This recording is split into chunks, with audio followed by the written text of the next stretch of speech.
अस्सलाम वालेकुम बच्चों। तो फिजिकल ऑप्टिक्स का लेक्चर नंबर 11 शुरू करने जा रहे हैं। लेक्चर नंबर 11 में जो टॉपिक हमारा डिस्कस होगा that is the concept of diffraction grating, और इसी से रिलेटेड माजी में आए हुए जो हमारे क्वेश्चंस हैं उनको देख रहे होंगे। एक चीज का आपने ख्याल करना है कि मेरे बच्चे ये कोई नया लेक्चर नहीं है। जो डायफ्रैक्शन ग्रेटिंग का कॉन्सेप्ट हमने लेक्चर नंबर 10 में पढ़ना शुरू किया था, ये उसी की कंटिन्यूटी के अंदर दूसरा लेक्चर है। वहां पर चूंकि लेक्चर की लेंथ ज्यादा हो रही थी, इसलिए मैंने कुछ पार्ट जो 40% के करीब बच गया था वो यहां पे शूट करना है। 60% of this complete topic already record हो चुका है, वो आपको लेक्चर नंबर 10 के अंदर मिलेगा। तो अगर आपने लेक्चर नंबर 10 नहीं देखा हुआ तो आपके ऊपर से ये सारी चीजें जहाज होकर जा रही होंगी। ठीक है भैया, स्टार्ट करते हैं। मेरा नाम बिलाल ज़िया है और ये मेरा और आपका एक छोटा सा प्यारा सा प्लेटफॉर्म है जहां पर हम 11 और 12 की फिजिक्स पढ़ रहे हैं। देखो मेरे बच्चे, जब हम लोगों ने अपना लेक्चर नंबर जो 10 था उसको मुकम्मल करने की तरफ गए थे, तो वहां पर हमने ना कुछ बातें स्टेब्लिश कर ली थी। क्या बात स्टेब्लिश की थी मेरे बच्चे? हमने ये बात स्टेब्लिश कर ली थी कि जो आपका YDSC young double slit experiment था उसके अंदर क्या प्रॉब्लम था, और उस प्रॉब्लम की वजह से आप वेवलेंथ ऑफ लाइट को मेजर क्यों नहीं कर पा रहे थे एक्यूरेटली, अनसर्टेनिटी क्यों थी। हमें पता है हमारे पास जो फ्रिंज स्पेसिंग का फॉर्मूला होता है that is λL divided by d। ये जो फ्रिंज स्पेसिंग होती है वो बेसिकली क्या होता है?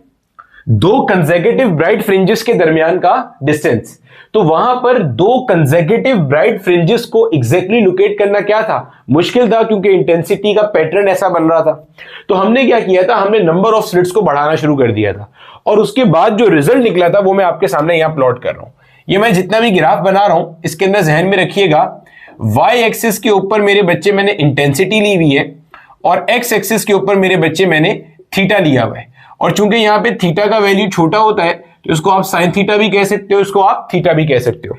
जो YDSC का अपना एक्चुअल एक्सपेरिमेंट था उसके हिसाब से अगर बात की जाए तो कुछ इस तरीके का आपके पास वो एक्सपेरिमेंट बनता था, कुछ इस तरह का था वो एक्सपेरिमेंट। सर ये क्या चीज है? ये मेरा बेटा आपके पास ब्राइट फ्रिंजेस है। ये क्या चीज है आपके पास? ब्राइट फ्रिंजेस है। अच्छा सर इनकी वो बताएंगे, पोजीशन बताएंगे। देखो ये मान लेते हैं ये हमारे पास सेंट्रल मैक्सिमा है, सेंट्रल ब्राइट फ्रिंज। ठीक है, ऐसे समझ लो ये जो आपकी स्क्रीन थी ना, ये स्क्रीन पे आपकी सेंट्रल ब्राइट फ्रिंज, और आप ऊपर की तरफ जा रहे हो। ऑब्वियस सी बात है नीचे भी बिल्कुल ऐसे ही होगा, यानी कि यही पैटर्न दोबारा से ऐसे करके छप जाएगा, लेकिन मैं कहां जा रहा हूं? ऊपर जा रहा हूं। तो सेंट्रल मैक्सिमा पे आपको 0th ऑर्डर की ब्राइट फ्रिंज मिलती थी 0 λ/d पे। फर्स्ट ब्राइट फ्रिंज कहां मिलती थी? 1 λ/d पे। ये कहां मिलती थी? 2 λ/d पे। और ये कहां मिलती थी? 3 λ/d पे। ब्राइट फ्रिंज इसलिए कह रहे हैं कि यहां पे आपके पास जो इंटेंसिटी थी वो कैसी थी? हमारे पास मैक्सिमम थी। ठीक है, अब इसके अंदर दो कंसेक्यूटिव ब्राइट फ्रिंजेस को लोकेट कर पाना मुश्किल क्यों था, इसकी पूरी कहानी मैंने लेक्चर नंबर 10 में समझाई थी भाई, तो उसको देख लेना। ठीक है, अब ये वाला हमारा पैटर्न जो था वो किसके लिए था?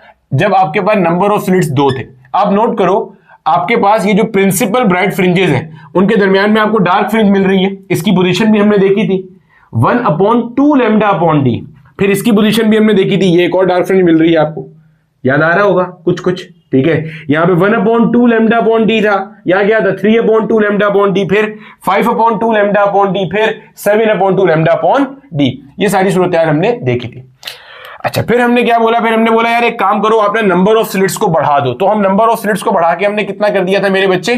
3 कर दिया था। अच्छा सर जब आपने नंबर ऑफ स्लिट्स को 3 किया था तो क्या हुआ था? तो मेरे बच्चे सूरत हाल ना कुछ ऐसी हो गई थी। ये देखो, ये हमारे पास ना कुछ सूरत हाल हो गई थी इस तरह की, यानी कि जहां पर प्रिंसिपल ब्राइट फ्रिंजेस पहले बन रही थी वहां पर अब भी बन रही हैं, लेकिन दरमियान में एक सेकेंडरी मैक्सिमा भी आना शुरू हो गया था। ठीक है, इसकी इंटेंसिटी कम थी प्रिंसिपल के मुकाबले में बहुत ज्यादा। दो काम हुए थे क्या? एक तो दरमियान में सेकेंडरी मैक्सिमा आया था जिसकी इंटेंसिटी प्रिंसिपल के मुकाबले में देखो छोटी नजर आ रही है, रीजन बताई थी मैंने इसकी। दूसरा आप नोट करो, यहां पे आपकी ब्राइट फ्रिंज की चौड़ाई ज्यादा थी, ब्राइट की जो बैंड था ना उसकी विड्थ ज्यादा थी। यहां पे देखो वो भी क्या हो गई है? कम हो गई है। फिर आपने एक और काम किया था, आपने बोला यार नंबर ऑफ स्लिट्स को ना मजीद बढ़ा देते। ठीक है। और मैंने बताया था कितने सेकेंडरी मैक्सिमा आते हैं दो प्रिंसिपल मैक्सिमा के बीच में, n-2। और n-2 से क्या मुराद है, जितनी आपकी नंबर ऑफ स्लिट्स है इसमें से आप 2 माइनस कर दो, तो 3 - 2 1 आ रहा है यहाँ पे। अगर मैं मिसाल के तौर पे नंबर ऑफ स्लिट्स को यहाँ पे 4 कर दूं, तो मेरा बेटा 4 - 2 2 सेकेंडरी मैक्सिमा आएंगे बीच में, यानी कि सूरत हाल कुछ ऐसी हो जाएगी।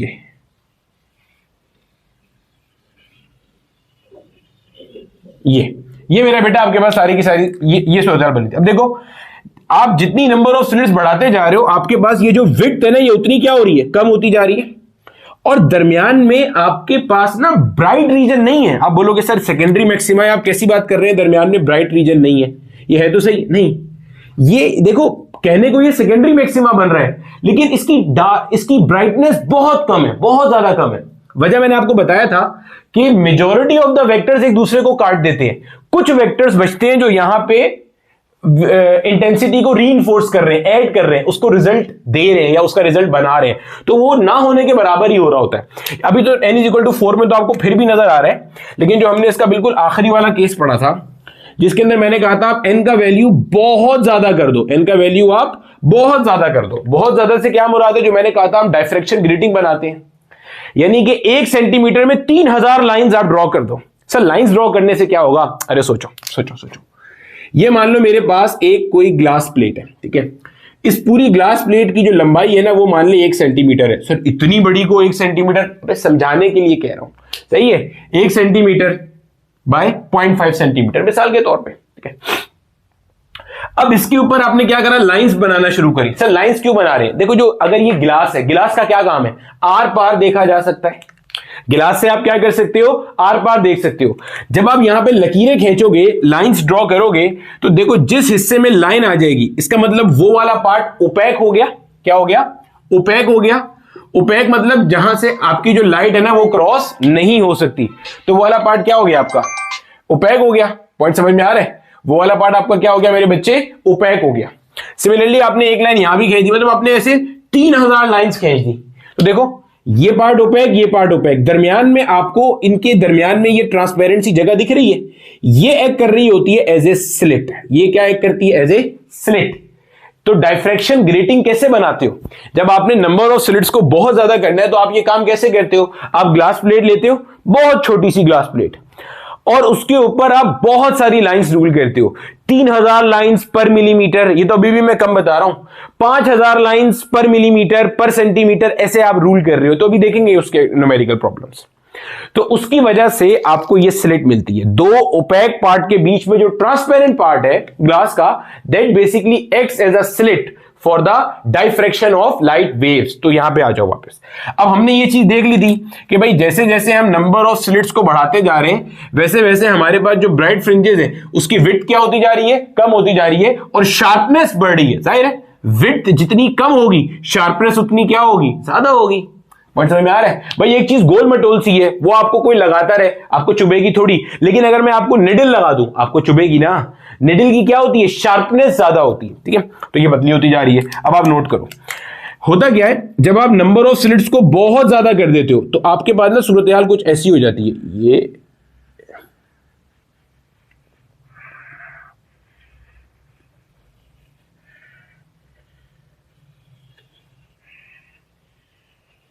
ऐसे, यानी कि मेरा बेटा जहां पर आपको प्रिंसिपल मैक्सिमा मिलने चाहिए थे, वहां पर आपको अब क्या मिल रही होती है, शार्प लाइंस मिल रही होती हैं। और यहां से मेरा बेटा हमारा आज का लेक्चर शुरू होता है। यानी कि आज के बाद कोई भी आपसे पूछे डायफ्रैक्शन ग्रेटिंग का आउटपुट क्या होता है, तो आप बोलोगे भैया डायफ्रैक्शन ग्रेटिंग का जो आउटपुट है ना, वो आपको स्क्रीन है, पूरी स्क्रीन पे आपको डार्कनेस ही डार्कनेस दिखेगी। बट जहां पर प्रिंसिपल मैक्सिमा होना चाहिए था YDSC में, जहां पे वहां ब्राइट फ्रिंज हुआ करती थी, यहां पर एक बहुत ब्राइट लाइन होगी, बहुत शार्प ब्राइट लाइन होगी, बहुत ज्यादा इंटेंसिटी की। तो ऐसे आपको वो लाइंस मिलेंगी, ठीक है। दरमियान में ये इतने ज्यादा सेकेंडरी मैक्सिमा हो गए कि वो मतलब जमा हो गए सारे के सारे सेकेंडरी मैक्सिमा। तो सेकेंडरी मैक्सिमा है ना, तो यहां पे ब्राइटनेस क्यों नहीं है, मैंने क्या बताया था, जैसे जैसे सेकेंडरी मैक्सिमा बनता जाता है, इसकी अपनी खुद की इंटेंसिटी क्या होती है, कम होती जाती है। तो जितने ज्यादा सेकेंडरी मैक्सिमा होंगे उनकी इंटेंसिटी क्या होगी, उतनी कम होती जाएगी। तो यहां पे आपको दरमियान में प्रिंसिपल मैक्सिमा वाली शार्प लाइंस के दरमियान में आपको क्या मिलता है, डार्क रीजन मिलता हैगा। यानी कि अब जरा आप इमेजिन करो, आपके सामने अगर यहां पे मिसाल के तौर पे एक डायफ्रैक्शन ग्रेटिंग रखी हुई है और यहां से आपने मोनोक्रोमेटिक लाइट को पास कराया, तो सामने स्क्रीन पर आपको क्या मिलेगा? सामने स्क्रीन पर आपको ऐसा पैटर्न मिलेगा, समझिएगा। सामने स्क्रीन पर ऐसे, ये 0th ऑर्डर मैक्सिमा, फिर 1st order maxima, 2nd order maxima, 3rd order maxima, 4th order maxima and so on. फिर जाहिर है स्क्रीन पे जैसे ऊपर होता है वैसे नीचे भी होता है, फिर 1st order maxima, 2nd order maxima, 3rd order maxima, और यहां दरमियान में पूरा का पूरा क्या होगा? ये डार्क रीजन होगा। और अब आपको कॉन्सेप्ट का फील आना चाहिए कि जो डार्क रीजन है, this is basically the many secondary maxima जो कि यहां पे मौजूद है और उनकी खुद की इंटेंसिटी क्या हो चुकी है? कम हो चुकी है। सही हो गया? इतना हिस्सा कॉपी कर लो। अब आगे चलते हैं और मजीद बातें इसके अंदर हम लोग डिस्कस कर रहे हैंगे। अब देखो मेरे बच्चे, ये मैंने आपके सामने वही इंटेंसिटी वेरिएशन कर्व बनाया ताकि आप लोगों का टाइम थोड़ा वेस्ट ना हो, बचाया जा सके। ये वही है मेरे बच्चे, आई है, और ये वही है थीटा है। ये वही है आई है और ये वही है मेरे बच्चे, मेरे पास क्या है? थीटा है। पहले डायफ्रैक्शन ग्रेटिंग को रिवाइज करा दूं। डायफ्रैक्शन ग्रेटिंग हम कैसे बनाते हैं? आपने एक ग्लास प्लेट ली, उस ग्लास प्लेट के ऊपर आपने मैकेनिकली बहुत सारी लाइंस रूल कर दी। तो अब जहां जहां पे वो लाइन आ गई है वहां से लाइट पास नहीं करेगी, और जहां पे लाइन नहीं है वहां से लाइट क्या होगा? पास कर जाएगी। ठीक है? तो वो जो दो कंसेक्यूटिव ओपेक लाइंस के बीच में चुन्नी सी छोटी सी दरमियान में जगह होती है ना, वहां से लाइट पास कर रही होती है। ठीक है? अच्छा, इसके बारे में भी कुछ चीजें और समझ लो। देखो, जब आपने लाइन ड्रॉ करी तो ये कुछ ऐसी सूरत हाल होगी। ये मान लो ऐसे लाइन ड्रॉ हुई हुई है, सर इतनी मोटी लाइन, अरे भैया देख, इसको हम ऐसे देख रहे हैं, समझना इस बात को। ये मान लो मेरा बेटा, ये आपके सामने आपकी वो है ना डायफ्रैक्शन ग्रेटिंग की ग्लास प्लेट, आपने ऐसे इसके ऊपर क्या करी? ऐसे लाइंस ड्रॉ कर दी, ऐसे लाइंस ड्रॉ कर दी। अब आप इसको यहां साइड से खड़े होकर देख रहे हो। आप कहां से देख रहे हो? यहां से देख रहे हो। तो यहां से देखोगे तो आपको ऐसे ही नजर आएगा ना भाई। जब भाई ऐसे देखोगे तो ऐसे ही नजर आएगा ना। ये ओपेक पार्ट, ये ट्रांसपेरेंट, ओपेक, ट्रांसपेरेंट, ओपेक, तो ये नजर आ रहा है opaque, transparent, opaque, transparent. Sir तो यहां तो आपने जो ओपेक पार्ट लाइन बनाई है और जो ये ट्रांसपेरेंट पार्ट है, ये दोनों तकरीबन एक बराबर है। यहां आपने ओपेक पार्ट को इतना मोटा कर दिया, ट्रांसपेरेंट पार्ट को इतना छोटा कर दिया। ये कोई वजह है या ऐसे ही बनाया? ये ऐसे ही होता है। ऐसे ही होने से क्या मुराद है सर? जो आपके पास ये ट्रांसपेरेंट पार्ट होता है, जहां से लाइट अलाउ होती है जाना, वो बहुत छोटा होता है। अगर आपको याद होगा, जो YDSC अभी हम पढ़कर आ रहे हैं, मतलब अभी पिछले लेक्चर के अंदर मैंने बताया, ये जो A होता है, ये बेसिकली क्या है? Slit opening. ठीक है? और ये जो ओपेक पार्ट है ना, ये इसको मेरा बेटा हम B से शो करते हैं। अपने बात नोट करोगे, A बेसिकली क्या है? A आपके पास है स्लिट का साइज। A क्या है? स्लिट का साइज, यानी कि वो transparent part of the glass जहां से आपकी लाइट क्या कर सकती है? पास कर सकती है। B क्या है? B है मेरा बेटा width of the OPEC line. B क्या है? B है width of the OPEC line. Sir जो अभी तक हम D पढ़ते आ रहे थे, D कहां चला गया? D क्या पढ़ाया था मैंने आपको? स्लिट सेपरेशन, दो कंसेक्यूटिव स्लिट्स के दरमियान का फासला। अब यहां पे एक चीज और समझ लेना, स्लिट सेपरेशन, ये देखो, ये मैंने एक ग्रीन कलर की लाइन ड्रॉ करी है। अब पता नहीं ग्रीन यहां नजर भी आ रहा है नहीं आ रहा। ये जो मैंने ग्रीन कलर की लाइन ड्रॉ करी है ना मेरे बच्चे, ये इस स्लिट के बिल्कुल सेंटर से पास करती हुई ड्रॉ करी है। सिमिलरली ये देखो, ये एक और ग्रीन कलर की लाइन, यहां से लेके यहां तक का ये जो फासला होता है ना दो कंसेक्यूटिव स्लिट्स के दरमियान का, इसको आप कहते हो D, या this is basically your slit separation.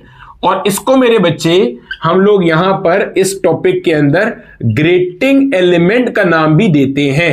क्या नाम देते हैं? ग्रेटिंग एलिमेंट का नाम। ग्रेटिंग एलिमेंट, इसके फॉर्मूले होते हैं L डिवाइडेड बाय N। ठीक है? L क्या मुराद है? Length of the grating. Grating की क्या लंबाई थी? वो ग्लास प्लेट की क्या लंबाई थी जिसपे आपने लाइंस रूल करी हैं। N क्या है? Number of lines ruled. L length of the grating.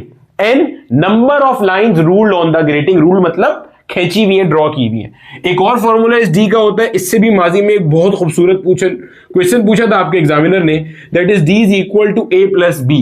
A क्या है मैंने बता दिया, B क्या है मैंने बता दिया। अब यहां पे एक चीज समझना जरा, छोटी छोटी चीजें होती हैं जो आपको बाद में परेशान करेंगी, मैं आपको यही मसला हल कर रहा हूं। देखो बच्चे, जब हम YDSC पढ़ रहे थे, YDSC के अंदर मैंने आपको एक कंडीशन बार बार बताई थी, और ये उसी कंडीशन का ग्राफ है। ये वाला मैंने बताया था, जो स्लिट ओपनिंग है ना, that is very very very very very small then the wavelength of the light used. YDAC पढ़ते वक्त हम स्लिट का साइज बहुत छोटा रखते हैं, बहुत छोटा, किसके मुकाबले में? वेवलेंथ ऑफ द लाइट के मुकाबले में। लेकिन जब हम सिंगल स्लिट डायफ्रैक्शन पढ़ रहे थे, जिसको अभी मैं यहां पे इनकॉर्पोरेट भी करूंगा, तभी ये 2 बार बनाया था, उसके अंदर सिंगल स्लिट डायफ्रैक्शन में, या इनफैक्ट जब भी आप डायफ्रैक्शन का कोई फिनोमेना पढ़ते हो, तो बेस्ट डायफ्रैक्शन के लिए क्या रिकमेंडेड होता है कि ए और वेवलेंथ आपस में क्या हो? अप्रोक्सीमेटली इक्वल हो। तो जो स्लिट की साइज है वो वेवलेंथ के ऑर्डर से मैच करनी चाहिए। इसका रीजन मैं सिंगल स्लिट डायफ्रैक्शन में बता चुका हूं, ताकि आपके पास हाइगन के वेव प्रिंसिपल के अकॉर्डिंग मैक्सिमम डायफ्रैक्शन क्या हो रही हो। ध्यान में रखेंगे ये बात, ठीक है? तो ये चीज ध्यान में रखना। ये स्लिट सेपरेशन क्या है? डी है। तो इस स्लिट के मिड से लेके इस स्लिट के मिड तक का जो फासला है, that is basically your slit separation represented by D. सीधी सीधी बात हो गई, ठीक है? चलो, क्लियर हो गया? जबरदस्त हो गया। अब देखो, अब जरा आप ना समझिएगा यहां पे जो मैं आपको बात बताने की कोशिश कर रहा हूं। देखो मेरे बच्चे, हमने सिंगल स्लिट डायफ्रैक्शन का फिनोमेना पढ़ा था। हमने देखा था यहां पे हमारे पास जब प्लेन वेव फ्रंट्स आ रहे होते हैं, तो यहां पे हमारे पास बहुत सारी सेकेंडरी सोर्सेज होती हैं, और यहां पे सामने आपके पास क्या होती है? स्क्रीन होती है। सही हो गया? अच्छा, आपके पास ये जो सेकेंडरी सोर्सेज होती हैं, ये सेकेंडरी सोर्सेज यहां से फर्दर वेवलेट्स एमिट होती हैं, और ये कहीं पे भी मिसाल के तौर पे जाते हैं, तो अल्टीमेटली यहां पे पूरी स्क्रीन के ऊपर आपके पास सिंगल स्लिट डायफ्रैक्शन का एक पैटर्न प्रोड्यूस हो जाता है। सिंगल स्लिट डायफ्रैक्शन का पैटर्न, वो जो मेरे बच्चे सिंगल स्लिट डायफ्रैक्शन का पैटर्न प्रोड्यूस होता है, वो आपको याद होगा, हमने कुछ बनाया भी था, कुछ इस तरह का हुआ करता था। कुछ याद आ रहा है आपको? ये सिंगल स्लिट डायफ्रैक्शन हमने पढ़ा था। ये भी मेरा बेटा आपके पास क्या है? आई और थीटा का ग्राफ है। ये इसमें आपका प्रिंसिपल मैक्सिमा होता है। यहां पे ये आपके पास फर्स्ट मिनिमा होता है, जो कि लैम्डा अपॉन ए पे आ रहा होता है, फिर ये 2 लैम्डा अपॉन ए पे आता है, 3 lambda upon A and so on, ठीक है? ये पढ़ा था हमने। अब सर ये बातें क्यों बताई आपने? अभी पता चल रहा है, याद आ गई ये चीज आपको, ठीक है? ये वाला पैटर्न कब बनता है? सिंगल स्लिट डायफ्रैक्शन का। और इसके लिए हमने ये बात भी पढ़ी थी कि स्लिट का जो साइज है that is comparable to the wavelength of light. याद आ गई? चलो वापस आ जाते हैं, ठीक है? इतना हिस्सा कॉपी कर लो, 1 2 3, चलो मिटा देते जल्दी से, ठीक है? आज भैया हमारा जो अपना स्टूडियो था वहां पे लाइट अवेलेबल नहीं है, तो एक जगह पे स्टूडियो उधार लेके वहां पे जो है वो लेक्चर शूट किया जा रहा है। तो हमारे पास जो है वो आज डस्टर अवेलेबल नहीं है। तो जिस भाई साहब से स्टूडियो उधार लिया था, उनके पास से उनकी कोई मोजा मिल गया था, धुला हुआ मोजा, जिसको जो है ना वो आपके डायफ्रैक्शन ग्रेटिंग के लिए कुर्बान किया जा रहा है, ठीक है? चलो देखते हैं। अब देखो जरा यहाँ समझना कॉन्सेप्ट। अब तो एक मोजे ने भी कुर्बानी दे दी, अब तुम्हारे डायफ्रैक्शन के कॉन्सेप्ट ऐसे हो जाने चाहिए ना, मतलब उसकी कुर्बानी का सोच के, ठीक है? अब देखो अब हमारे पास ये देखो, ये मान लो हमारे पास डायफ्रैक्शन ग्रेटिंग है, ठीक है? ये मैंने क्या बनाई है? एक डायफ्रैक्शन ग्रेटिंग बनाई है, और ये मेरा बेटा सामने स्क्रीन है। सर डायफ्रैक्शन ग्रेटिंग में तो बहुत सारी स्लिट्स होते हैं, आपने तो गिन के 3 बनाई है, तो कितनी बनाओ? 3000 बना सकता हूं मैं? यहाँ पे नहीं बना सकता ना, तो समझाने के लिए मैंने यहाँ पे सिर्फ 3 स्लिट्स बनाई है, ठीक है? देखो ये एक स्लिट है, ये दूसरी स्लिट है, ये तीसरी स्लिट है। अभी समझना है आहिस्ता आहिस्ता। देखो अभी होगा क्या, यहां से लाइट आएगी, पैरेलल वेव फ्रंट्स आएंगे, और फिर यहां से लाइट पास करेगी। अभी आगे क्या होगा उसको बाद में देखते हैं थोड़ी देर के लिए, ये तो हमें पता है ये सब कुछ होगा। लेकिन थोड़ा सिंगल स्लिट डायफ्रैक्शन के कॉन्सेप्ट से पहले बात को समझो। पहले मुझे एक बात ये बताओ, अगर मान लो यहां पे स्लिट ना होती और ये स्लिट ना होती, ये अकेली स्लिट होती, और ये ऐसी स्लिट है कि जिसके अंदर स्लिट का जो साइज है, जो ओपनिंग ऑफ द स्लिट है, that is comparable to the wavelength of light. अगर ये ऐसी स्लिट है, सोचो थोड़ी देर के लिए, सोचो यहां पे भी स्लिट नहीं है, यहां भी स्लिट नहीं है, सिंगल स्लिट डायफ्रैक्शन पढ़ रहे हैं। सोचो सिंगल स्लिट डायफ्रैक्शन पढ़ रहे हैं, तो सिंगल स्लिट डायफ्रैक्शन की वजह से ये अकेली स्लिट है, तो मेरे पास ये सामने स्क्रीन पे जो पैटर्न बनता,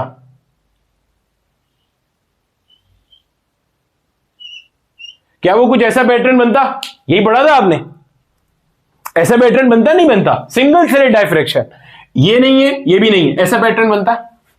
अब सोचो थोड़ी देर के लिए, ये दोनों नहीं है, ये मौजूद है, और इसकी भी यही कंडीशन है कि जो इसका स्लिट का साइज है that is comparable to the wavelength of light, तो क्या इसके लिए भी यही पैटर्न बनता? फिर बना देते हैं एक बार ये पैटर्न, ये लो ये पैटर्न एक बार फिर बना दिया, भाई यही बनता ना पैटर्न तो चेंज नहीं हो जाता, यही पैटर्न बनता दोबारा से, सही है? ये लो भाई, यही पैटर्न बनता।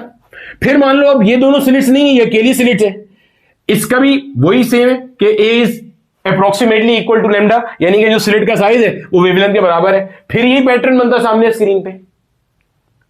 गोया के अब समझना, ये मान लो अगर डाइफ्रैक्शन ग्रेटिंग है, सोचो सोचो, अगर ये डाइफ्रैक्शन ग्रेटिंग है तो आपके पास सामने स्क्रीन पे ना दो काम हो रहे हैं। दो काम क्या क्या हो रहे हैं समझना, आपके पास सामने स्क्रीन पर ना दो काम हो रहे हैं, ये समझना। सामने स्क्रीन पर दो काम कौन कौन से हो रहे हैं, एक जो आपका सिंगल स्लिट डाइफ्रैक्शन का पैटर्न बनता है, एक वो बन रहा है, और दूसरा आपके पास जो इंटरफेरेंस होती है between the rays that are emerging from different fringes. Sir ये क्या बात बोली, वाईडीएससी में क्या था, ऊपर वाली स्लिट से एक रे आ रही है, नीचे वाली स्लिट से एक रे आ रही है, आपस में इंटरफेयर करते थे ना, मिलते थे, तो स्क्रीन पे क्या होता था, इंटरफेरेंस पैटर्न बनते थे, याद आ रहा है। तो एक आपके पास क्या हो रहा है, interference between waves from different slits. अभी आहिस्ता आहिस्ता समझते हैं, कोई जल्दी नहीं है। देखो मैं क्या बोल रहा हूं, जो आपकी डाइफ्रैक्शन ग्रेटिंग है ना, उसमें सामने स्क्रीन पे आपके पास दो काम हो रहे हैं, उसको भाड़ में डालो, क्या है, सब चीज छोड़ो, सिर्फ इतने हिस्से को देखो। डाइफ्रैक्शन ग्रेटिंग समझता है क्या है, हाँ सर क्या है डाइफ्रैक्शन ग्रेटिंग, एक ग्लास प्लेट जिसपे आपने बहुत सारी लाइंस रूल कर दी, तो बहुत सारे स्लिट्स बन गई, ठीक है, हर स्लिट का size a comparable to the wavelength of light, यानी कि अब की बार ये कंडीशन नहीं है, स्लिट बहुत छोटी नहीं है। तो हमने क्या पढ़ा था, एक स्लिट अगर ऐसी हो कि जिसका अंदर a comparable to the wavelength of light हो, तो कैसे करके सामने स्क्रीन के ऊपर सिंगल स्लिट डाइफ्रैक्शन पैटर्न बनता है। ये पूरा 2 घंटे का लेक्चर है, सिंगल स्लिट डाइफ्रैक्शन कैसे होती है। यहां पे आपके पास बहुत सारी सोर्सेज होती हैं, वो सेकेंडरी वेवलेट्स इमिट करती हैं, पहली और आखिरी के दरमियान में पार्ट डिफरेंस होता है ए साइन थीटा का, उस ए साइन थीटा को अगर वो लैम्डा के बराबर है तो डिस्ट्रक्टिव इंटरफेरेंस करते हैं, वो 3 लैम्डा अपॉन 2 है या m+½ लैम्डा के बराबर है तो फिर वो कंस्ट्रक्टिव करते हैं। मैंने बिल्कुल सही बोला है, आपको अगर ऐसा लग रहा है कि सर ने कंडीशन उलट कर दी है तो बिल्कुल सही बोला है, ये चीज आप जाकर के वेरीफाई कर सकते हो, देख सकते हो। एसएसडी का पूरा पैटर्न मैंने अपलोड किया हुआ है, 2 घंटे का लेक्चर है, ठीक है। तो ये बन रहा था। अब मैंने बोला यार इसके अंदर ना बहुत सारी स्लिट्स हैं, तो भाई पहले का भी ये पैटर्न, दूसरे का भी ये पैटर्न, तीसरे का भी ये पैटर्न, ऐसे पता नहीं कितनी है, मान लो 1 लाख स्लिट्स है तो 1 लाख पैटर्न इस तरह से ओवरलैप हुए हुए, यही वाला पैटर्न स्क्रीन पे, यही पैटर्न है, सही। दूसरी चीज एक और हो रही है, वो क्या हो रही है, वो जो पीछे पढ़ते हुए आए थे, भाई यहां से लाइट रे आएगी, यहां से आएगी, ये दोनों भी तो इंटरफेयर करेंगी, तीनों चारों पांचों जितनी भी स्लिट्स हैं सबसे लाइट रेज आके इंटरफेयर कर रही हैं। तो सर ये पैटर्न क्यों बन रहा है, ये पैटर्न इस अकेले की वजह से बन रहा है, ये पैटर्न इस अकेले की वजह से बन रहा है, ये इससे मिलकर ये नहीं बना रही, इसी के अंदर जो बहुत सारी सेकेंडरी सोर्सेज हैं वो आपस में इंटरफेयर करके ये पैटर्न बना रही है। इसके अंदर जो बहुत सारी सेकेंडरी सोर्सेज हैं वो आपस में इंटरफेयर करके ये बना रही है। इसके अंदर जो बहुत सारी सेकेंडरी वेव सोर्सेज हैं वो आपस में इंटरफेयर करके बना रही है। लेकिन इसकी वेव सोर्सेज इससे इंटरफेयर करेंगी, इसकी इससे करेंगी, तो यही होगा ना जो भी पढ़ के आए हैं। क्या पढ़ के आए थे वाईडीएससी में, क्या था, जब आप नंबर ऑफ स्लिट्स को बढ़ाते जाते हो तो जो आपस का इंटरफेरेंस होता है वो ये रिजल्ट होता है आपके पास। तो इसका मतलब 2 काम होंगे, एक सिंगल स्लिट डाइफ्रैक्शन होगी, यानी कि इंटरफेरेंस बिटवीन द अपनी जाती सोर्सेज ऑफ द स्लिट, फिर interference among the waves from different slits, तो ये 2 काम होंगे। अब जब तो ये 2 काम होते हैं ना और ये दोनों पैटर्न ओवरलैप करेंगे, अब देखो इसकी वजह से तो ये पैटर्न बन रहे हैं और इसकी वजह से पैटर्न अभी आप पढ़ के आए थे, इनकी वजह से पैटर्न ऐसा बनना चाहिए, ये पढ़ के आए थे, यही पढ़ के आए थे, इस तरह का पैटर्न बनना चाहिए। अभी रेड वाला पैटर्न ये भी हो रहा है, ग्रीन वाला पैटर्न ये भी हो रहा है, इसको हम कहते हैं मॉड्यूलेशन। क्या कहते हैं इसको हम, मॉड्यूलेशन। मॉड्यूलेशन क्या होती है मेरा बेटा, जब कभी भी आपके पास 2 ग्राफ्स ओवरलैप करना शुरू हो जाए, अब ऐसा तो नहीं हो सकता ये दोनों ग्राफ साइमल्टेनियसली बन रहे होंगे, इनको मिला के कुछ रिजल्टेंट बन रहा होगा, तो वो बनाने के लिए मैंने ये दूसरी बार बनाया था यहाँ, ठीक है। तो मॉड्यूलेशन हो रही होगी, आपको खूब अच्छे से समझ में आना चाहिए मॉड्यूलेशन कौन किससे कर रहा है। सर ये क्या हमारी किताब में लिखा है, बिल्कुल लिखा है, यहां साइड में आपको ना ये ग्राफ बना हुआ नजर भी आ रहा होगा, मैं इसको लिख लूं कि आपको मैंने ग्राफ दिखाना है, ठीक है मेरे बच्चे। चलो देखो अभी आपको ग्राफ भी नजर आ रहा है। अब देखो मैं क्या कर रहा हूं, इसी के ऊपर ना सिंगल स्लिट डाइफ्रैक्शन का आपको ना पैटर्न बना के दिखा रहा हूं ताकि आपको आइडिया हो जाए।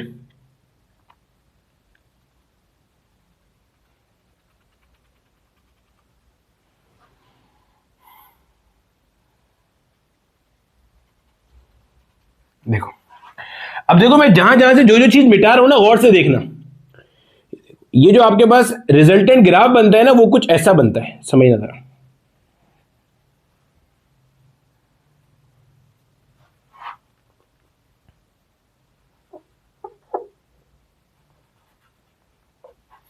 आपको जो रिजल्टेंट ग्राफ बना हुआ मिलेगा ना, जो इस केस में ग्राफ बनता है, ऐसा नहीं आपको ये ब्लैक लाइंस दिख रही होती है, नहीं दिख रही होती आपको, ये ब्लैक लाइंस भी नहीं दिख रही होती आपको। जो ग्राफ मिलता है ना मेरे बच्चे, वो ग्राफ ऐसा बना हुआ मिलता है, यानी कि आपको ये ग्राफ मिलता है इस तरह का।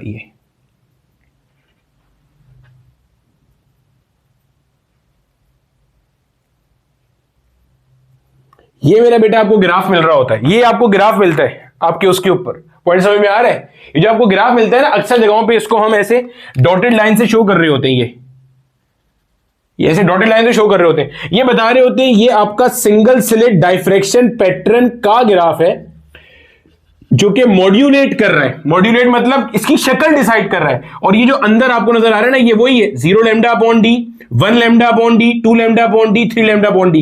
ये कौन सा पॉइंट होगा अगर आपको समझ में आया? ये पॉइंट होगा लैम्डा अपॉन ए वाला पॉइंट। भाई ये पॉइंट कौन सा था? लैम्डा अपॉन ए वाला था, सही है। ये कौन सा पॉइंट होगा? 2 लैम्डा अपॉन ए वाला पॉइंट होगा, सही हो गई बात। ये मेरा बेटा हमारे पास ग्राफ बनता है। तो ये ग्राफ जो है ना, इससे रिलेटेड माजी में सिर्फ एक ही दफा सवाल आया हुआ है, ये इसका स्ट्रक्चर आइडेंटिफाई करना था। 4 ग्राफ आपसे उसने पूछे थे कि कौन सा किसका ग्राफ है। वाईडीएससी का कौन सा ग्राफ है? यंग डबल स्लिट का। तो भाई यंग डबल स्लिट एक्सपेरिमेंट का ग्राफ ऐसा बनता है। ये देखो प्रिंसिपल मैक्सिमा है, प्रिंसिपल मैक्सिमा के बीच में कोई सेकेंडरी मैक्सिमा नहीं है, तो ये वाईडीएससी का ग्राफ है सीधा सीधा। ये वाला जो ग्राफ है ये किसका है? ये सिंगल स्लिट डाइफ्रैक्शन का है, when a is equivalent to lambda, ये a is way less than lambda. ये कब है? ये भी आपका वाईडीएससी का ग्राफ है, बस फर्क ये है कि इसके अंदर नंबर ऑफ स्लिट्स बहुत ज्यादा है और ए का वैल्यू लैम्डा से बहुत क्या है? छोटा है। ये भी आपके पास वही ग्राफ है, ये डाइफ्रैक्शन ग्रेटिंग का, इसमें भी नंबर ऑफ स्लिट्स बहुत ज्यादा है, लेकिन a comparable to the wavelength of light है। देखो अगर ए का वैल्यू लैम्डा से बहुत छोटा होगा तो सिंगल स्लिट डाइफ्रैक्शन नहीं हो रही होगी, सही है भाई। जब आप ए का वैल्यू बहुत छोटा करते हो ना, फिर आप ये मानते हो कि स्लिट इतनी छोटी है कि यहां पे सिर्फ एक वेव का पार्टिकल आया और वही आगे गया, मतलब यहां पे कोई दूसरा वेव का पार्टिकल आया ही नहीं कि जिससे वो आपस में इंटरफेयर करता। यहां पे स्लिट की अपने पार्टिकल आपस में इंटरफेरेंस करते हैं, तभी तो सिंगल स्लिट डाइफ्रैक्शन होती है, वरना नहीं होती। पॉइंट समझ में आ गया? ठीक है, तो ए अगर लैम्डा के बराबर है या कंपेरेबल है और नंबर ऑफ स्लिट ज्यादा है तो ये बनेगा, यानी कि ये डाइफ्रैक्शन ग्रेटिंग का आउटपुट है। ये सिर्फ नंबर ऑफ स्लिट्स बढ़ाएंगे, ए का साइज नहीं चेंज करेंगे, तो ये आउटपुट है। ये वाईडीएससी है, ए बहुत छोटा है और नंबर ऑफ स्लिट्स 2 हैं। और ये आपके पास मेरे बच्चे क्या है? सिंगल स्लिट डाइफ्रैक्शन का आउटपुट है कि ए की स्लिट है और a comparable to the wavelength of light है। छाप लो जल्दी से, आपको मैं डाइफ्रैक्शन ग्रेटिंग की इक्वेशन बताऊं और उसके सवालों पे लेके जाऊं। अब देखो मेरे बच्चे, मैंने आपके सामने वही डाइफ्रैक्शन ग्रेटिंग दोबारा ड्रॉ कर दी है। अब हम क्या कर रहे हैं? इसकी इक्वेशन निकालने की तरफ जा रहे हैं ताकि हम इसके क्वेश्चंस को डिस्कस कर सकें, ठीक है। अब देखो भाई, यहां कहीं पे मान लो मेरा बेटा, अच्छा डाइफ्रैक्शन ग्रेटिंग का आउटपुट तो आपको पता है ना, ऐसे ब्राइट, मतलब जहां पे ब्राइट फ्रिंज होनी चाहिए थी वहां पे एक शार्प लाइन होगी, फिर डार्क रीजन, शार्प लाइन, फिर डार्क रीजन, शार्प लाइन, और होगी वहीं पे 0 lambda upon D, 1 lambda upon D, 2 lambda upon D पे, ठीक है। मान लेते हैं कि मेरे बच्चे यहां कहीं पे हमारे पास कोई एक पॉइंट है और यहां पे मुझे पहली ब्राइट फ्रिंज मिली, बेसिकली फ्रिंज कहना तो गलत है, लाइन मिली, फिर यहां पे मुझे दूसरी ब्राइट लाइन मिल रही है। तो अगर मुझे यहां पे ब्राइट लाइन मिल रही है, इसका मतलब क्या है? इसका मतलब यह है, समझिएगा गौर से, ये यहां से एक जो भी वेव्स है, सेट ऑफ वेव्स यहां पर आई और यहां पे भी मेरा बेटा एक सेट ऑफ वेव्स यहां पर आई। आपको नजर आ रहा है, अगर मैं इसे कह देता हूं कि let's say these R wave 1 और इसे कहता हूं कि let's say this is wave 2, तो आपको यह बात तो वाज़ेह तौर पे नजर आ रही है कि वेव 2 ने वेव 1 के मुकाबले में क्या किया? कुछ एक्स्ट्रा फासला कवर किया है। दिस इज द एक्स्ट्रा फासला जो वेव 2 ने कवर किया है।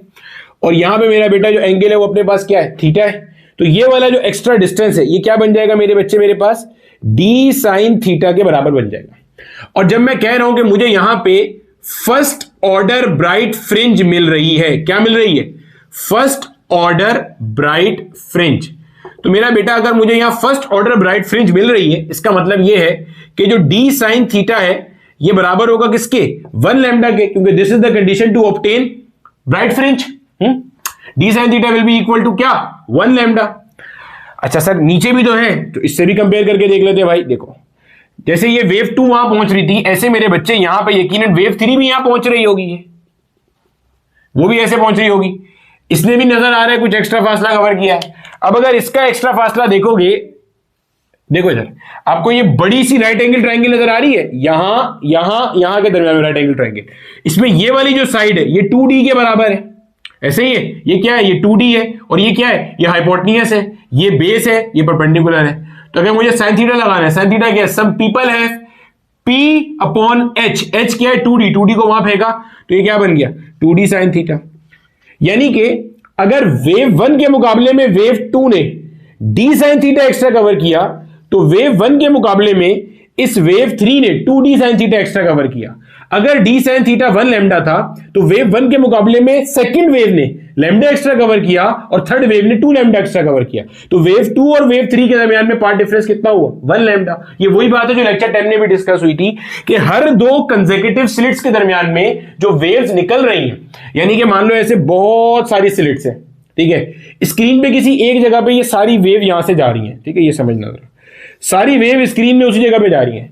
तो पहली के मुकाबले में दूसरी ने अगर 1 लैम्डा एक्स्ट्रा कवर किया, तो दूसरे के मुकाबले में तीसरे ने भी 1 लैम्डा एक्स्ट्रा होगा, तीसरे के मुकाबले में चौथे ने भी 1 लैम्डा, चौथे के मुकाबले में पांचवें ने भी 1 लैम्डा।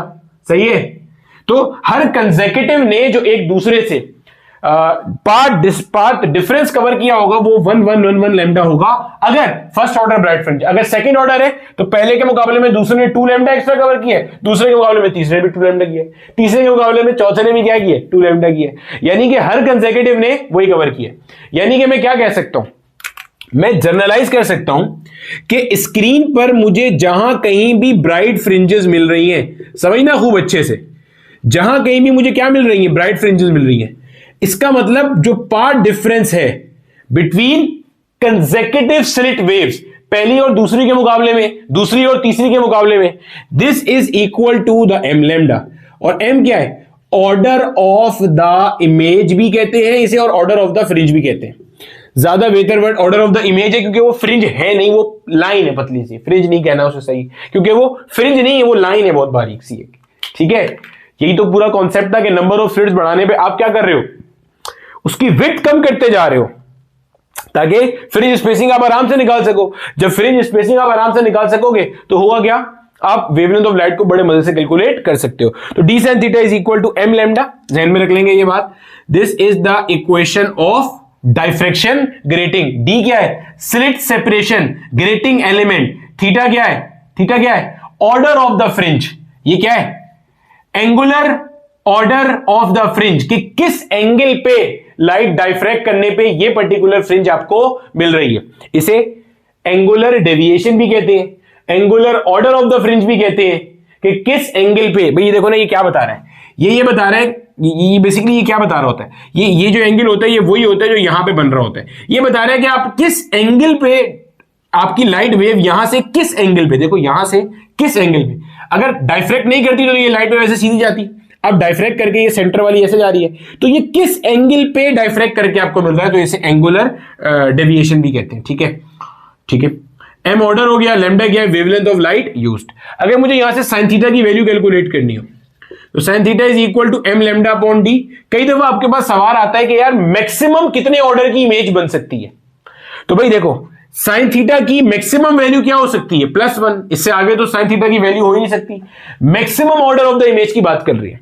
तो अगर आपको बोला जाए मैक्सिमम किस ऑर्डर की इमेज आपके पास बन सकती है, तो maximum order of the image की अगर बात करेंगे तो sine theta can be maximum equal to क्या, 1।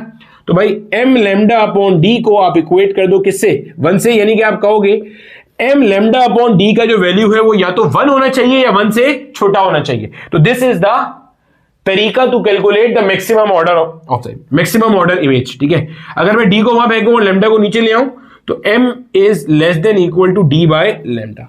ठीक है, दिस इज वेरी इंपॉर्टेंट, इससे बहुत सारे क्वेश्चन आए हुए मासी में। यानी कि आप d बाय लैम्डा कैलकुलेट करोगे, जो भी इसका वैल्यू आ रहा है m उसके बराबर या उससे छोटा होना चाहिए। लेट्स से इसका वैल्यू आ रहा है 3.4, मिसाल दे रहा हूं, तो m जो होना चाहिए वो 3.4 से छोटा होना चाहिए। तो जो भी इससे छोटा इंटीजर होगा वो आप ले लोगे, आप 3 ले लोगे। अगर इसको सॉल्व करने पे आंसर 4.2 आ रहा है तो आप देखो छोटा इंटीजर कौन सा है, इससे 4 है, आप ले लोगे। मतलब जो भी नियरेस्ट छोटा इंटीजर है, अगर इसको सॉल्व करने पे आंसर 4 ही आ रहा है तो वही आपका आंसर होगा। तो m less than equal to d by lambda.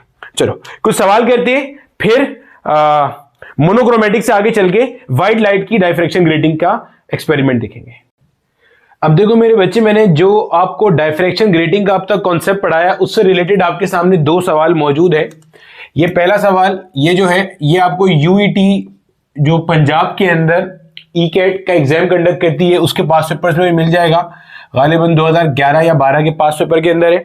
और जो सिंध बोर्ड की नई किताब आई है और जो फेडरल बोर्ड की नई किताब आई है उन्होंने इसको एज ए क्वेश्चन भी अपने पास इंक्लूड किया हैगा, ठीक है, थोड़ा सा चेंज करके।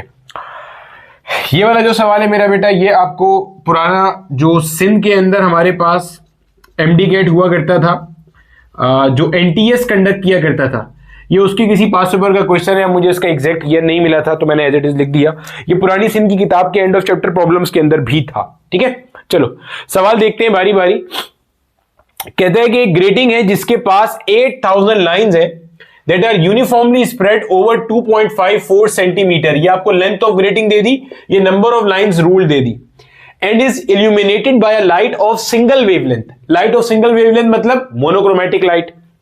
What is the expected angle for the third order maxima if lambda is this। आपको कहता है थर्ड ऑर्डर मैक्सिमा के लिए आपने एंगल बताना है, वो थीटा एंगुलर डेविएशन बतानी है अगर लैम्डा का वैल्यू ये है। देखो भाई साहब कैसे करेंगे, आप बोलोगे d sin theta is equal to m lambda. पता है हमें ये बात, हमें d का वैल्यू नहीं पता, थीटा तो हमें निकालना है, m हमें गिवन है, थर्ड ऑर्डर है तो मतलब m3 हो जाएगा। वेवलेंथ हमें ये दी हुई है और मोनोक्रोमेटिक लाइट है तो एक ही वेवलेंथ है, कोई परेशानी हमारे पास नहीं है, बस हमें d चाहिए। अब d के हमने पढ़े दो फॉर्मूले, एक length of grating divided by number of lines ruled, एक a प्लस बी। सर कौन सा यूज करेंगे भाई, तू देख डेटा किसका गिवन है, क्या कहीं पे इसने कहा कि स्लिट की विड्थ ये है और स्लिट का जो के ऊपर जो आपके पास वो ग्लास प्लेट के ऊपर जो लाइंस रूल हुई हुई है उसमें ओपेक पार्ट की विड्थ ये है। तो अगर वो नहीं दिया हो तो आप वहां से कैसे डी कैलकुलेट कर सकते हो। तो D is equal to L upon N. L क्या दिया हुआ है 2.54 सेंटीमीटर। मेरे बच्चे सेंटीमीटर से मीटर में कैसे जाते हैं, डिवाइड बाय 100 करो या मल्टीप्लाई बाय 10 की पावर -2 करो। भाई डिवाइड बाय 100 मतलब 10 पावर 2, ऊपर जाएगा तो 10 power -2। Number of lines rule कितनी दी हुई है भाई साहब, 8000 दी हुई है। इसको आप सिंप्लीफाई करोगे आपको आंसर मिलेगा, सही है। कैसे सिंप्लीफाई करेंगे, इसको आप राउंड ऑफ कर लेना 2.5 पे, सॉल्व करना। मैंने आपको ये सब चीज बेसिक मैथ्स के लेक्चर में सिखाई हुई है। सॉल्व करोगे आपको यहां से आंसर मिलेगा। डी का आंसर किस में आता है, मीटर में आता है, क्योंकि ये क्या है एल अपॉन एन। तो length divided by the number of lines ruled, ठीक है, length divided by the number of lines ruled, ठीक है, ये आ जाएगा यहां से। उस डी को यहां पुट करोगे, एम आपको पता है, लैम्डा आपको पता है, यहां से आपके पास क्या आएगा, थीटा निकल के आ जाएगा। जब आप साइन थीटा की वैल्यू निकालोगे तो वो कुछ 0.5 समथिंग आ रही होगी। जब आप थीटा कैलकुलेट करोगे साइन इनवर्स करके तो वो कुछ 31.05 डिग्री के आसपास आपके पास आ रहा होगा। यहीं पर वीडियो को पॉज करो और एक बार इस सवाल को खुद से अटेम्प्ट कर लो, फिर हम आगे चलते, ठीक है। चलो अगला सवाल देखो। अगला कहते हैं green light of wavelength 5400 angstrom. अब ये दे दिया आपको wavelength, is diffracted by a grating having 2000 lines per centimetre. मेरे बच्चे भी जब मैं आपको पढ़ा रहा था मैं बता रहा था ना, इतने इतने हजार लाइंस होते हैं एक एक सेंटीमीटर के ऊपर, तो ये वही चीज है। अब देखो यहां से आप फिर से डी कैलकुलेट कर सकते हो। कैसे आएगा D, L divided by N से आएगा। अब एल यहां पे क्या है, एल आपके पास है 1 सेंटीमीटर पर सेंटीमीटर की बात हो रही है, इसका मतलब 1 सेंटीमीटर की बात हो रही है। 1 सेंटीमीटर लिखा हुआ है, 2000 लाइंस 1 सेंटीमीटर पे, तो 4000 लाइंस 2 सेंटीमीटर पे, 6000 लाइंस 3 सेंटीमीटर पे, तो 2000 लाइंस पर सेंटीमीटर। वो या 1 सेंटीमीटर, सेंटीमीटर से मीटर में कैसे जाएंगे, डिवाइड बाय 100 या मल्टीप्लाई बाय 10 पावर -2। कितनी लाइंस है, 2000 लाइंस है। इसे भी आप सिंप्लीफाई कर सकते हो, कोई मुश्किल तो नहीं है। देखो ना भाई साहब, 1/2 को एज इट इज लिखो, ये 10 पावर -2 को नीचे ले आओ। भाई ये जो 3 जीरो थे ऐसे लिख लिए और 10 पावर 2 और आ गया, समझ आती है, ये 10 ऊपर से आ गया, तो 3 ये रे 2 ये रे मिला के कितने हो गए 5। 1/2 की वैल्यू क्या होती है 0.5, तो 0.5 इंटू 10 पावर -5, समझ आता है। इस डेसिमल को अगर वहां ले जाऊंगा तो 5 इंटू 10 पावर -1 और 10 पावर -5, तो मिला के क्या हो गया 5 इंटू 10 पावर -6 मीटर, समझ आता है। ये डेसिमल एक स्टेप आगे गया तो ये क्या बन गया हमारे पास 5 इंटू 10 की पावर -1 और 10 पावर -5 पहले से था, तो मिला के क्या हो गया 5 इंटू 10 पावर -6 मीटर हो गया। अब डी आ गया, अब क्या करेंगे, ठीक है भैया, ये आपके पास आ गया। अब क्या करना है, compute the angular deviation for first and second order images, सही है। अब क्या करोगे भाई, D sine theta is equal to M lambda, M की जगह 1 पुट करना, लेमडा ये दिया हुआ है। सर एंगस्ट्रॉम क्या होता है मेरे बच्चे, एंगस्ट्रॉम का मतलब होता है 10 to the power -10 metre, 10 to the power -10 metre. तो ये लिखा हुआ क्या है, ये लिखा हुआ है 5400 into 10 raise to the power -10 metre. Angstrom 1 angstrom is equal to 10 to the power -10 metre, ये लिखा हुआ है यहां पे, ठीक है। लैम्डा आपको गिवन हो गया, ये रहा, सही है। एम फर्स्ट के लिए 1 रखेंगे, सेकंड के लिए 2 रखोगे। तो अगर 1 के लिए मैं आपको सॉल्व कराऊं मिसाल के तौर पर, चलो सॉल्व करते हैं 1 के लिए। If m is equal to 1, first order image के लिए एंगुलर डेविएशन निकाल रहे हैं, क्या बनेगा, sine theta is equal to m lambda upon d, सही है। m की जगह आ गया 1, लैम्डा कितना है, ये रहा 5400 into 10 raise to the power -10, सही है। अपॉन में क्या आ जाएगा, अपॉन में आपके पास आ जाएगा जो भी आपका d था, d वो रहा 5 into 10 raise to the power -6। Solve कैसे करेंगे, डेसिमल को अगर मैं यहां से 3 स्टेप पीछे ले जाऊं क्या बनेगा, 5.4 इंटू 10 पावर -7, 1 2 3 स्टेप डेसिमल पीछे आ गया, सही है। अपॉन में क्या हो गया 5 इंटू 10 की पावर -6, सही है। 10 पावर -6 से 10 पावर -6 मर गया, यहाँ 10 पावर -1 बच गया। भाई यहाँ पे -7 था ना, तो ये 6 ऊपर आएगा तो -7 + 6 क्या हो जाएगा, -1 बचेगा यहाँ पे, ठीक है। इसको सॉल्व करेंगे, 5 1 से क्या होता है 5, डेसिमल लग गया। अब 5 के टेबल में 4 डायरेक्टली नहीं आता, आगे 0 लगाना है और इसको 0 के साथ यूज करना है, तो यहाँ 0 लगा देंगे। 5 8 से क्या होता है 40 होता है, क्या लिखा हुआ है 1.08 इंटू 10 की पावर -1, सही है मेरे बच्चे। अब डेसिमल को अगर एक स्टेप में पीछे ले जाऊंगा क्योंकि ये पावर -1 से मल्टीप्लाई हो रहा है, तो क्या आंसर आ रहा है 0.108। अब ये आपने निकाला है साइन थीटा, जब आपको थीटा चाहिए होगा तो आप क्या करोगे, आप साइन इनवर्स कर दोगे। अच्छा, इससे परेशान नहीं होना कि सर आप कह रहे हैं कि ये एनटीएस में सवाल आया था, हम इसका साइन इनवर्स कैसे निकालेंगे। जहन में रखना, जब भी आपके ई कैट एमडी कैट में क्वेश्चंस पूछे जाएंगे और उसमें ट्रिग्नोमेट्रिक आइडेंटिटीज इन्वॉल्व होंगी, तो वो हमेशा आपसे स्टैंडर्ड क्वेश्चंस पूछेगा।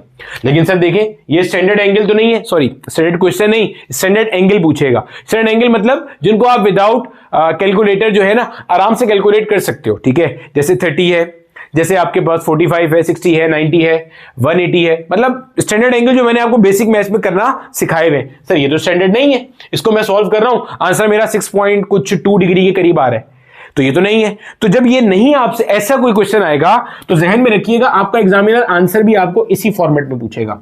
Sine inverse 0.108, sine inverse 0.208, sine inverse 0.308, ऐसे करके पूछेगा आंसर।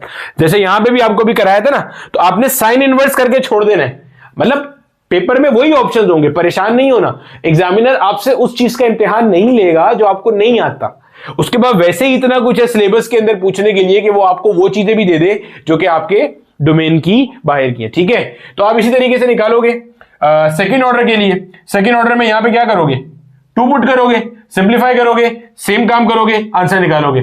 इसका साइन इनवर्स कुछ 6 पॉइंट समथिंग आएगा, सेकंड ऑर्डर के लिए 12.47 समथिंग आएगा। फिर थर्ड ऑर्डर के लिए भी निकालना, उसके अंदर 12.8, 12.9, 18.8, 18.9 समथिंग आएगा। फर्स्ट के लिए 6, सेकंड के लिए 12, थर्ड के लिए 18.9 के करीब करीब आ रहा होगा। तो आपने करके वेरीफाई करके मुझे बताना है कि क्या आपने ये काम किया था या नहीं किया था। अब हम चलते हैं इसके पार्ट बी के ऊपर। ये पार्ट ए तो वैसी प्रैक्टिस के लिए था, मतलब ये वही बात है जो हम ऑलरेडी कर चुके थे, पार्ट ए में यहां भी कर चुके थे, ठीक है। तो ये सिर्फ प्रैक्टिस के लिए था। अब इसका जो पार्ट बी है ना मेरे बच्चे, अब हम चलते हैं उसके ऊपर और यहां से हमने कुछ चीजें समझनी है। अब पहले तो मैं आपको ये वाला पार्ट कराता हूं जो ये कह रहा है मुझे करने के लिए। पहले ये पार्ट करते हैं, फिर आपको इसी से एक और चीज बताता हूं, हो सकता है वो भी पूछ ले। कह रहे is the 10th order image possible. सवाल समझना, पहले सवाल की रूह देखो कह रहा क्या है। ये आपका सेंट्रल मैक्सिमा है, इससे ऊपर first order, second order, third order, fourth order. अभी ये बोल रहा है क्या अगर मैं ऐसे चलता हुआ जाऊं तो मुझे 10वें ऑर्डर का इमेज मिलेगा कि नहीं। भाई सवाल आता है ना, कहां तक इमेजेस मिलेंगी भाई, चलते चलते आसमान तक चले जाएंगे क्या, नहीं। 10th ऑर्डर इमेज पॉसिबल है नहीं, ये पूछ रहा है। और कहां तक मिलेंगी वो मैं भी आपको निकालूंगा। पहले देखते हैं कि क्या 10th ऑर्डर इमेज मिल सकता है या नहीं, फिर देखेंगे कि कहां तक की इमेजेस हमें मिलेंगी, ठीक है। चलो देखते हैं is the 10th order image possible और नॉट, ठीक है। चलो निकालते हैं। क्या कैलकुलेट करने जा रहा हूं, एंगुलर डेविएशन कैलकुलेट करने जा रहा हूं for the 10th order image.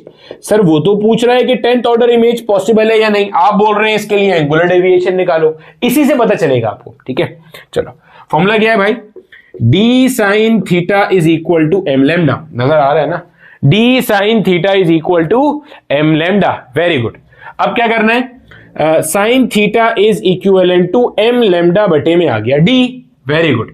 M की जगह 10, क्योंकि हम 10th ऑर्डर इमेज चेक करने जा रहे हैं। ठीक है, वेरी गुड। अब लैम्डा कितना है भाई, ये रहा 5400 एंगस्ट्रॉम गोया 5400 इंटू 10 की पावर माइनस 10 अपॉन में डी कितना है बेटा, डी भी निकाला था, यहां बिठा दिया, 5 इंटू 10 पावर माइनस 6 था ना, 0.5 into 10 power minus 5 into 10 power minus 6। Yes ठीक है, ये हो गया, यही था। अच्छा जी, इसको सॉल्व करेंगे पहले। 10 पावर माइनस है 1 2 3 गोया कि ये बनेगा 10 multiply by 5.4 into 10 power minus का 7 अपॉन में आ गया 10 पावर माइनस का 6। फिर 10 पावर माइनस 6 से 10 पावर माइनस 6 मर गया, यहां क्या बचा 10 पावर माइनस 1। क्यों भाई, ये 6 जब ऊपर जाएगा तो प्लस का 6 हो जाएगा, -7 प्लस 6 कितना बचता है, माइनस का 1, तो यही बच गया। सही है, ऐसे समझ लो ये 10 पावर माइनस 6 10 पावर माइनस 1 लिखा था, 10 पावर माइनस 6 से माइनस 6 मर गया, -1 बच गया। ये 10 और ये 10 पावर माइनस 1 ने एक दूसरे को मार दिया, 10 पावर 0 यानी कि 1 बचा। यहां पे यहां क्या बचता है आपके पास, यहां बचता है आपके पास ये अपॉन में 5 भी है, 5.4 डिवाइडेड बाय 5, ऐसे ही है ना भाई, कुछ भंड तो नहीं मारा। 5.4 10 power minus 7 10 5 into 10 power minus 6, 10 power minus 6 से ये 10 पावर माइनस 7 मर गया, यहाँ -1 बचा, ये -1 से ये +1 मर गया। 5.4 अपॉन 5 बिल्कुल सही चल रहा है, 5.4 अपॉन 5 सॉल्व कर लो भाई। 5 1 क्या होता है, 5 होता है, डेसिमल लग गया, क्योंकि डेसिमल लगा हुआ था हमने भी लगा दिया। अब 5 के टेबल में ये तो आता ही नहीं है, तो आपने 0 लगा के आगे 4 को 0 के साथ यूज करना है, तो यहां 0 लगा देंगे। 5 8 से क्या हो गया 40 हो गया, यानी कि मेरे बच्चे आपके पास साइन थीटा का वैल्यू कितना आ रहा है 1.08 आ रहा है। सर साइन थीटा का वैल्यू क्या आ रहा है 1.08। मैंने भी आपको पढ़ाते हुए लेक्चर नोट्स में ये बात लिखवाई थी कि साइन थीटा का मैक्सिमम पॉसिबल वैल्यू क्या हो सकता है, 1 हो सकता है। साइन थीटा का मैक्सिमम पॉसिबल वैल्यू क्या हो सकता है, 1 हो सकता है। आप बोलोगे चूंकि sign theta is greater than 1, तो इसका मतलब 10th order image not possible, 10th order image not possible. Maximum आपका एंगल कहां पे हो सकता है, आपने भी देखा। अब आप यहां पे ना एक और चीज का फील करना, ये समझ में आ गया 10th ऑर्डर का इमेज पॉसिबल क्यों नहीं है, क्योंकि आपके साइन थीटा का मैक्सिमम वैल्यू क्या हो सकता है बेटा 1 हो सकता है। यानी कि अगर आप कभी भी ये इक्वेशन सॉल्व करो और इस इक्वेशन में साइन थीटा का वैल्यू ग्रेटर देन 1 आ जाए, तो आप जिस पर्टिकुलर ऑर्डर की इमेज के लिए एंगुलर डेविएशन कैलकुलेट कर रहे हो वो पर्टिकुलर इमेज आपकी स्क्रीन पर एग्जिस्ट ही नहीं करती होगी। सर क्या हमेशा एक जितनी करेंगी, कोई लाजमी नहीं है। क्या हमेशा 10 नहीं करेगी, कोई लाजमी नहीं है। मिसाल से अभी अब इस कॉन्सेप्ट को ना फील करके समझना, ताकि आपको कॉन्सेप्ट समझ में आ जाए जो हम यहां पे बात करने के लिए अब जा रहे हैं। चलो समझो अब जरा कॉन्सेप्ट को। देखो अभी अगर आपने नोट किया हो, मैंने आपको इसीलिए फर्स्ट सेकंड थर्ड सब निकलवाया था। अब आप नोट करो, आपने फर्स्ट ऑर्डर के लिए एंगुलर डेविएशन निकाला, उससे ऊपर भाई 6 डिग्री आया था, उससे ऊपर 12 डिग्री पे तकरीबन 12.5 डिग्री पे सेकंड ऑर्डर आया, थर्ड ऑर्डर तकरीबन 18.9 यानी कि तकरीबन 19 डिग्री पे आ रहा है। यानी कि आप जैसे जैसे ऊपर जा रहे हो ये एंगल क्या हो रहा है, बढ़ता जा रहा है। ये एंगल मैक्सिमम कितना हो सकता है, यानी कि मैक्सिमम एंगुलर डेविएशन कहां तक की हो सकती है, थीटा 90 डिग्री की। कैसे पता चला, मैंने कहा ना कि साइन थीटा का मैक्सिमम वैल्यू क्या हो सकता है 1 हो सकता है। तो साइन थीटा 1 कब होगा, साइन इनवर्स 1 करके देख लो, जब थीटा कितना हो जाएगा 90 डिग्री हो जाएगा। यानी कि मैक्सिमम एंगुलर डेविएशन कहां की हो सकती है, थीटा 90 डिग्री की। अब सुनना गौर से, अगर पहली के बाद फर्स्ट ऑर्डर इमेज के बाद सेकंड ऑर्डर इमेज स्क्रीन के ऊपर इतना दूर जाकर आए, सुनना, फर्स्ट ऑर्डर के बाद अगर सेकंड ऑर्डर इमेज स्क्रीन के ऊपर इतना दूर जाके आए कि थीटा का वैल्यू 90 डिग्री हो रहा हो, तो थर्ड ऑर्डर इमेज एग्जिस्ट नहीं करेगी। अगर फर्स्ट भी हो, सेकंड भी हो, थर्ड भी हो और फोर्थ ऑर्डर इमेज ऐसी जगह पे आ रही हो कि उससे ऊपर जाने पे थीटा का वैल्यू 90 डिग्री से ग्रेटर हो रहा हो, तो फिर फोर्थ आखिरी होगी, उससे ऊपर एग्जिस्ट नहीं करेगी। तो कॉन्सेप्ट का फील आ रहा है, कहां तक एग्जिस्ट करेगा, निकाल तो आप ऐसे सकते हो। अब अगर आपको मालूम करना हो कि यार इसके अंदर मैक्सिमम कौन से ऑर्डर की इमेज हो सकती है, तो वो करके देख लेते हैं, वो भी जरा, कोई टेंशन नहीं है। अभी कॉन्सेप्ट को ना पूरा फील करके जाएंगे, अच्छे से ना जबरदस्त तरीके से समझ के जाएंगे, कोई जल्दी नहीं है, कोई मुश्किल नहीं है। देखो हमने क्या निकालना है, मैंने बोला मुझे बताओ कौन सा मैक्सिमम ऑर्डर का इमेज इस सवाल में पॉसिबल है। तो आप बोलोगे भाई D sine theta is equal to M lambda, ऐसे ही है। अब जरा साइन थीटा को यहां पे अकेला करो, तो sine theta is equal to M lambda upon D. आपको पता है कि मैक्सिमम ऑर्डर की इमेज के लिए sine theta should be equal to 1 या आपका should be less than equal to 1। Sir less than equal to 1 क्यों कह रहे हैं, क्योंकि कई दफा आप इसको सॉल्व करोगे एम लेमडा अपॉन डी का वैल्यू तो वो नॉन इंटीजर आ रहा होगा, तो वहां पे लेस देन का साइन लगाना जरूरी है। अभी सवाल से आपको समझा दो, परेशान नहीं हो जाना, ठीक है। तो इस पूरी चीज का जो वैल्यू है ये या तो 1 हो या 1 से छोटा हो, तब जाके आपको क्या मिलेगा, मैक्सिमम ऑर्डर इमेज मिलेगा। तो आपने इसी चीज को लाके रख दिया, ये इसके बराबर है। आपने कहा एम लेमडा अपॉन डी का value should be less than equal to 1। भाई साइन थीटा इसी के बराबर है ना, तो इस पूरी चीज का आंसर, इस पूरे को सॉल्व करके आंसर या तो 1 हो या 1 से छोटा हो। एम को अकेला करो मैक्सिमम ऑर्डर निकालने के लिए, तो M is less than equal to D by lambda, सही है। मैं डायरेक्ट फॉर्मूला भी लिखवा सकता था, लेकिन कॉन्सेप्ट का फील नहीं आता, और यहां पे सारे पैसे किसके, कॉन्सेप्ट के फील के। हो गई बात, ये बात समझ में आ गई, डी बाय लेमडा। अभी डी कितना था आपके पास, डी था 5 इंटू 10 की पावर माइनस 6 अपॉन में लेमडा कितना था 5.4 इंटू 10 की पावर माइनस 7, ऐसे ही था ना भाई। 5400 एंगस्ट्रॉम था, 10 पावर माइनस 10, 1 2 3 यही आ रहा था, समझ आता है। अगर मैं 10 पावर माइनस 7 को ऊपर ले जाऊं, ये होगा 5 डिवाइडेड बाय 5.4 मल्टीप्लाई बाय, ऊपर देखो 10 की पावर प्लस 7, 10 की पावर प्लस 7 और 10 की पावर माइनस 6 पहले से, ऐसे ही आ रहा है, समझ आती है बात की। सॉल्व करो, 5 अपॉन 5.4 मल्टीप्लाई बाय, ये क्या होता है 10 की पावर प्लस 1। और अगर मैं 5 अपॉन 5.4 का आंसर कैलकुलेट करूं, 5 डिवाइडेड बाय 5.4 का अगर मैं आंसर कैलकुलेट करूं, तो ये आंसर आता है 0.9259, इसका आंसर 0.9259 मल्टीप्लाई बाय 10, ऐसे ही गोया कि सिंप्लीफाई करो जरा, इसको सॉल्व करो, क्या बनता है 9.259 को कर लो 6, यानी कि क्या पता चल रहा है, देखो हम क्या निकाल रहे थे, एम निकाल रहे थे ना, डी अपॉन लेमडा ये सॉल्व किया था, तो आंसर आ रहा है M is less than equal to 9.26। ये लेस देन का साइन इसलिए लगाया था, आप समझ आता है, क्योंकि ये नॉन इंटीजर आंसर आ रहा है, तो गोया 9.26 तक मैक्सिमम ऑर्डर पॉसिबल है। लेकिन जाहिर है ऑर्डर नंबर तो हमेशा इंटीजर में चलता है ना, first second third fourth fifth, तो ये क्या कह रहे हैं, ये कह रहे हैं जो हाईएस्ट ऑर्डर पॉसिबल है, जो हाईएस्ट ऑर्डर पॉसिबल है, जो हाईएस्ट ऑर्डर पॉसिबल है वो कौन सा है, 9th ऑर्डर पॉसिबल है आपका, हाईएस्ट इस कंडीशन के ऊपर। कॉन्सेप्ट को फील करो आहिस्ता आहिस्ता, हाईएस्ट ऑर्डर कितना है, 9 पॉसिबल है। अब मैं आपको ना रिवर्स इंजीनियरिंग कराता हूं, आपको बोलता हूं 9th, जैसे आपने पहले दूसरे तीसरे के लिए निकाली ना, 9th ऑर्डर के लिए एंगुलर डेविएशन कैलकुलेट करो। क्या करो भाई, 9th ऑर्डर के लिए एंगुलर डेविएशन कैलकुलेट करो। चलो यहां करके देखते हैं, जरा मजा आने वाला है। 9th ऑर्डर के लिए क्या करने लगे अपन लोग, एंगुलर डेविएशन को कैलकुलेट कर रहे हैं। देखो D sine theta is equal to M lambda, sine theta निकाल रहा हूं मैं, मतलब थीटा निकाल रहा हूं, एम कितना है 9th के लिए, लेमडा वही है 5.4 इंटू 10 पावर माइनस का 7 अपॉन में डी कितना है भाई 5 इंटू 10 पावर माइनस का 6, समझ आता है, यस सर समझ आता है।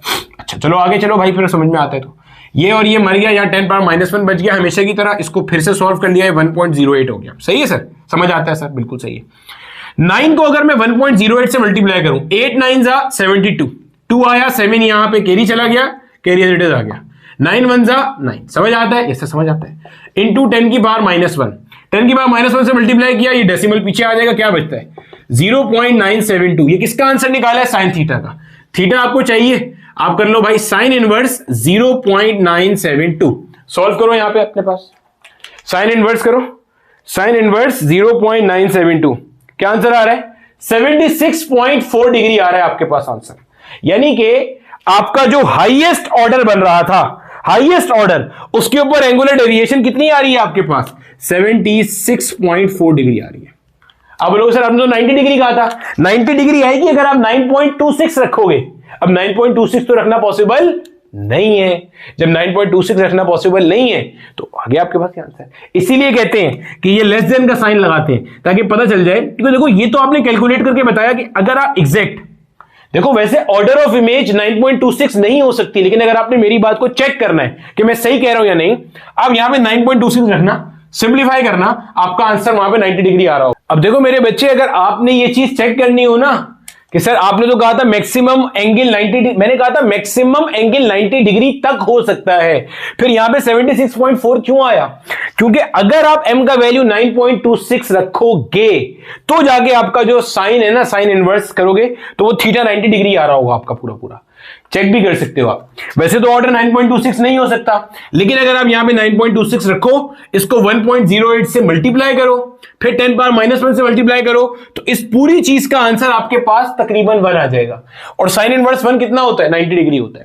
अब पूरी कहानी को ना आहिस्ता आहिस्ता समझना और कॉन्सेप्ट का फील लेना। देखो हम क्या, एग्जामिनर आपसे क्या कैलकुलेट करने को बोलता है? थीटा। थीटा क्या है? Angular deviation. Maximum angular deviation कहां तक हो सकती है? 90 डिग्री तक हो सकती है। क्या लाजमी है हमेशा 10th ऑर्डर की इमेज गायब होगी? कोई लाजमी नहीं है, कोई लाजमी नहीं है। समझता है? कोई लाजमी नहीं है। यही अगर मैं वेवलेंथ ऑफ लाइट को चेंज कर दूंगा तो हो सकता है वहां पे 5th ऑर्डर की इमेज भी पॉसिबल ना हो सकता है वहां पे 12th ऑर्डर की इमेज भी पॉसिबल हो जाए। डिपेंड तो इसी पे कर रहे हैं ना, लैम्डा और डी पे डिपेंड कर रहा है। जहन में रख लेना इस बात को, ठीक है? लैम्डा और डी को आप चेंज करोगे ना यहां पे, तो आपके पास किसी भी ऑर्डर की इमेज वहां पे पॉसिबल हो सकती है और किसी भी ऑर्डर की इमेज वहां से गायब की जा सकती है, ठीक है? तो इस सवाल को आगे बढ़ने से पहले कम से कम 2 से 3 मरतबा करो। मैंने इसकी जितनी वेरिएशन आपको कराई हैं, अब हम आगे चलते हैं। अब देखो मेरे बच्चे, आपके सामने एक सवाल और है। अब ये सवाल जो है ना किसी उसके अंदर नहीं आया हुआ, यूनिवर्सिटी के टेस्ट में, ये बोर्ड लेवल का क्वेश्चन है, लेकिन इससे रेलेवेंट जो चीजें आपके एंट्री टेस्ट में पूछी जाती है वो मैं आपको यहीं से बता दूंगा, परेशान नहीं होना, ठीक है? और यहीं से हम 2-3 चीजें और भी डिस्कस करेंगे जो कि आपको कॉन्सेप्ट का फील दे रही होंगी। कहते हैं सोडियम लाइट है, पंजाब बोर्ड का क्वेश्चन है। कहते हैं उसका वेवलेंथ है 589 nanometre, is incident normally on a grating having 3000 lines per centimetre. कहता है what is the highest order of spectrum possible with this grating. वही पूछ रहा है। अब आप वीडियो को पॉज करो, आप केपेबल हो, आप ये सवाल आराम से क्या कर सकते हो, हल कर सकते हो, कोई मसला नहीं है। देखो हमें पता है D sine theta is equivalent to M lambda. हमें ये पता है कि sine theta is equivalent to M lambda divided by D. हमें ये पता है कि भाई हाईएस्ट ऑर्डर कब होता है? हाईएस्ट ऑर्डर जब होता है जब साइन थीटा का वैल्यू क्या हो जाए? 1 हो जाए। तो गोया कि आप ये कहोगे कि ये जो पूरी की पूरी चीज है इसका value M lambda upon D का मैक्सिमम पॉसिबल वैल्यू तो 1 हो सकता है, लेकिन 1 से छोटा भी जो करीब तरीन इंटीजर होगा वो हम कंसीडर कर लेंगे। मतलब 1 से छोटा भी जो मैक्सिमम, मतलब एम लैम्डा अपॉन डी जो है ना वो 1 हो सकता है या उससे छोटा, 1 मैक्सिमम पॉसिबल वैल्यू है, ठीक है? अब मुझे अगर यहां से m का वैल्यू निकालना है तो m will be less than equal to d by lambda. देखो ये जो लेस देन का साइन है ना, इसका मतलब समझ लो। देखो वजह क्यों हम लेस देन क्यों लगाते हैं। देखो ये हम क्या निकाल रहे हैं, हम हाईएस्ट ऑर्डर इमेज निकालने जा रहे हैं। सर आप directly equal to D upon lambda क्यों नहीं कह सकते? इसलिए नहीं कह सकते भाई, क्योंकि ये देखो ये डी अपॉन लैम्डा का आंसर तो डेसिमल में भी आ सकता है। जब आएगा तो आपने उससे बिल्कुल बराबर वाला नियरेस्ट इंटीजर लेने से, अगर इसका आंसर 7.3 आ रहा है तो आप 7 लोगे, क्योंकि ऑर्डर ऑफ इमेज हमेशा किसमें चलता है, मतलब इंटीजर में चलता है, ठीक है? तो हाईएस्ट ऑर्डर निकालने आप चाह रहे हैं, समझ गए होगे अब, ठीक है? क्लियर है? आप बोलोगे m is less than equal to D, तो गिवन ही नहीं है, डी निकाल लेते हैं, ठीक है? अब तो डी निकाल चुके होगे अब तक तो तुम लोग यार। 3000 लाइंस पर सेंटीमीटर, तो d is equal to L upon n। L कितना है? 1 सेंटीमीटर, गोया 1 इंटू 10 पावर -2 अपॉन ये कितना है? 3000 बोले तो 3 इंटू 1000 या 3 इंटू आप इसको 10 पावर 3 भी लिख सकते हो, कोई परेशानी नहीं है, ठीक है? चले आगे। ये ऊपर जाएगा तो 10 पावर -3 आएगा, तो 1 अपॉन 3 जो होता है, 1 अपॉन 3 क्या होता है? 0.33333 यही होता है। ये हो गया 10 की पावर -5। डेसिमल को एक स्टेप यहां ले जा भाई, तो क्या बना? 3.33 इंटू 10 की पावर -6 मीटर, ये बना 3.333 इंटू 10 की पावर -6 मीटर। ये बन गई चीज आपके पास, सही है? अब क्या करना है भाई? हाईएस्ट ऑर्डर निकालने जाना है, यहां पे आ जाओ भाई, ठीक है? डी अपॉन लैम्डा कैलकुलेट करना है, तो डी अपॉन लैम्डा, डी कितना है? 3.33 इंटू 10 की पावर -6 अपॉन में लैम्डा कितना है? 589 नैनोमीटर्स लिख दो भाई। 589 नैनो का मतलब क्या है? 10 पावर -9, ठीक है? आपके पास जो भी कैलकुलेटर अवेलेबल होगा उसमें आप वैल्यूज को पुट करो, 3.33 इंटू 10 की पावर माइनस का 6 अपॉन में आपके पास आ गया 589 इंटू 10 की पावर माइनस का 9। इसका आंसर आता है हमारे पास 5.65 तकरीबन। इसका आंसर क्या आ रहा है 5.65। अब देखो अगर मैं यहां इक्वल टू लेता तो 5.65 में ऑर्डर ऑफ इमेज कैसे डिफाइन कर सकता हूं, तो बोलोगे m is less than equal to 5.65, ठीक है। तो हाईएस्ट ऑर्डर इमेज कौन सी हो गई, 5 हो गई। अब यहां तक तो बोर्ड लेवल हो गया, यहां तक तो आपको भी आता है। अब आपसे एग्जामिनर ना इसके बाद जो बोर्ड लेवल पे क्वेश्चन नहीं पूछेगा, जो आपसे ईकेट एमडीकेट में पूछेगा, बोलेगा स्क्रीन पर टोटल कितनी ब्राइट लाइंस दिख रही होंगी। क्या बोल रहा है, स्क्रीन पर टोटल कितनी ब्राइट लाइंस दिख रही होंगी। अब यहां से बताना है, सही है। इस केस में अब बनाओ जरा, ये आपकी स्क्रीन है, सोच के देखो, ये जो स्क्रीन का सेंटर पॉइंट होता है ना, इसको कहते हैं जीरोथ ऑर्डर इमेज। ये इसमें काउंट नहीं होता, ध्यान में रखना, सही है। क्यों सर, क्यों नहीं होता? अबे M1 का मतलब क्या है, फर्स्ट ऑर्डर इमेज। तो इसे फर्स्ट कौन कहता है, कोई भी नहीं कहता, ये तो जीरोथ है। First, second, third, fourth, fifth. गोया स्क्रीन के ऊपर इधर 5 इमेजेस है, 5 ब्राइट लाइंस है, first French, second, third, fourth, fifth. Screen से नीचे भी आपके पास क्या होंगी, 5। अबे जितनी ऊपर होती है उतनी नीचे भी होती है। टोटल इमेजेस कितनी है, 5 येरी, 5 येरी, 1 येरी। तो 5 प्लस 5 प्लस 1 कितनी हो गई, क्या हो गई? बोलो भाई, समझ आया? बोलो, समझ आया? इसके अंदर बहुत सारे लोग ये फॉर्मूले का रट्टा लगवा लेते हैं। 2m+1 हाईएस्ट ऑर्डर इमेज निकालना, यहां डालना, 2 से मल्टीप्लाई करना, 1 ऐड करना। बच्चा फॉर्मूला याद कर करके गधा बनता रहता है, पता नहीं होता ये क्या हो रहा है। ये 2m+1 यही तो है, ये क्या है ये क्या चीज है, ये है m+m+1, यही तो है 2m+1। m क्या है, highest order image. Highest order image को 2 बार क्यों प्लस किया, क्योंकि जीरोथ ऑर्डर से ऊपर भी होगी और जीरोथ ऑर्डर से नीचे भी होगी, क्योंकि सेंटर के ऊपर होती है ना जीरोथ ऑर्डर, तो उससे ऊपर भी होगी, उससे नीचे भी होगी। और 1 कौन सी वाली है, जीरोथ वाली है। बोल भाई, समझ आ गया? चल छाप ले जल्दी से। अब थोड़ी सी बात व्हाइट लाइट की डायफ्रैक्शन की करें and then we are done. अब मेरे बच्चे बहुत थोड़ी सी बात हमने करनी है कि अगर आपकी जो सोर्स ऑफ लाइट है ना वो मोनोक्रोमेटिक ना हो, वो डाइक्रोमेटिक हो, पॉलीक्रोमेटिक हो। पॉलीक्रोमेटिक का मतलब है मल्टीपल वेवलेंथ वाली लाइट। सबसे आसान एग्जांपल इसके अंदर व्हाइट कलर की लाइट की होती है, ठीक है। इसमें कुछ थ्योरेटिकल क्वेश्चन पूछता है, वो डिस्कस कर लेते हैं। चलो देखो जल्दी से। अब देखो मेरे बच्चे, एक दफा इसमें माजी में उसने एक अच्छा सवाल भी पूछा है, काफी अच्छा सवाल पूछा है, वो भी मैं आपको कराता हूं अभी, ठीक है। मतलब वो वाकई अच्छा सवाल था और जितने बच्चों ने कॉन्सेप्चुअली फिजिक्स को पढ़ा हुआ था ना वो कर पाए थे। देखो हमें YDSC के अंदर एक चीज पता थी, क्या, कि फ्रिंज स्पेसिंग का फॉर्मूला हमारे पास क्या है, lambda L divided by D। सही हो गया, यही था फॉर्मूला। आपको एक चीज जो नजर आ रही है वो ये नजर आ रही है कि बेटा फ्रिंज की जो स्पेसिंग है वो डिपेंड करती है किसके ऊपर, वेवलेंथ ऑफ लाइट के ऊपर। क्या मतलब है सर इस बात का, पहले समझो डेल्टा Y क्या है। डेल्टा Y को हम कहते हैं this is your fringe spacing. क्या होती है fringe spacing, 2 consecutive bright fringes के दरमियान के डिस्टेंस को कहते हैं। अगर डायफ्रैक्शन ग्रेटिंग की बात करें तो एक आपकी जीरोथ ऑर्डर पे शार्प ब्राइट लाइन आ रही है, इससे कितना ऊपर जाके आपकी फर्स्ट ऑर्डर की ब्राइट लाइन आएगी, इसका जो डिस्टेंस है that is your fringe spacing. या फर्स्ट के बाद सेकंड कितना ऊपर जाके आएगी, दैट इज फ्रिंज स्पेसिंग।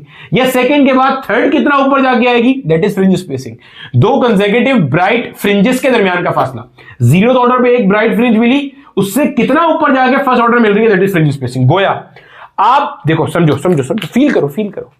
जैसे मान लो आपने एक सर्टेन वेवलेंथ की लाइट से डायफ्रैक्शन ग्रेटिंग को इल्यूमिनेट किया, यहां जीरोथ ऑर्डर मिला, इससे इधर ऊपर जाके आपको फर्स्ट ऑर्डर की ब्राइट लाइन मिल रही थी। आपने वेवलेंथ ऑफ लाइट बढ़ा दी, जीरोथ ऑर्डर जहां मिल रहा था अभी भी वहीं मिलेगा, फर्स्ट ऑर्डर की लाइन ऊपर चली जाएगी। वेवलेंथ ऑफ लाइट और बढ़ा दी, फर्स्ट ऑर्डर की लाइन ऊपर चली जाएगी। वेवलेंथ ऑफ लाइट और बढ़ा दी, फर्स्ट ऑर्डर की लाइन और ऊपर चली जाएगी। ऑब्वियस सी बात है, फर्स्ट ऑर्डर ऊपर जा रहा है तो सेकंड ऑर्डर भी कहां जा रहा होगा, ऊपर जा रहा होगा। तो समझना इस बात को, आप जैसे जैसे वेवलेंथ ऑफ लाइट बढ़ाते जाओगे वैसे वैसे क्या होगा, आपके पास जो नंबर ऑफ मैक्सिमम ऑर्डर उस गिवन जगह में आ रहे हैं वो कम होते जाएंगे। यही कॉन्सेप्ट का फील आया? ये centre of part of the screen है भाई। देखो समझो, ये मान लो स्क्रीन है, ये सेंटर है, सो कोशिश करना ऐसे समझो, ये स्क्रीन है पूरी यहां से यहां तक, ये इसका सेंटर है।